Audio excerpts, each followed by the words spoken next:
যুক্তরাজ্যের ওপর কেন চটেছেন প্রেসিডেন্ট ডোনাল্ড ট্রাম্প?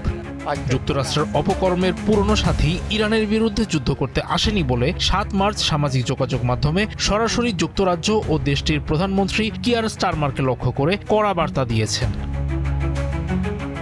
ট্রাম্প তার ট্রুথ সোশ্যাল অ্যাকাউন্টে লিখেছেন, যুক্তরাজ্য যারা একসময় আমাদের মহান মিত্র ছিল, হয়তো সবার সেরা, তারা শেষ পর্যন্ত মধ্যপ্রাচ্যে 2টি বিমানবাহী রণতরী পাঠানোর কথা গুরুত্ব দিয়ে ভাবছে।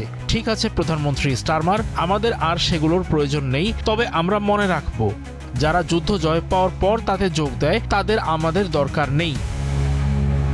৬ মার্চ যুক্তরাজ্যে দেওয়া বিবৃতিতে বলা হয়, সৌদি ক্রাউন প্রিন্স মোহাম্মদ বিন সালমানকে স্টারমার জানিয়েছেন অতিরিক্ত ব্রিটিশ যুদ্ধবিমান, হেলিকপ্টার এবং একটি যুদ্ধজাহাজ মধ্যপ্রাচ্যে পাঠানো হচ্ছে। তারপরেই ট্রাম্পের এমন খোঁচা দেওয়া স্ট্যাটাস সামনে এলো।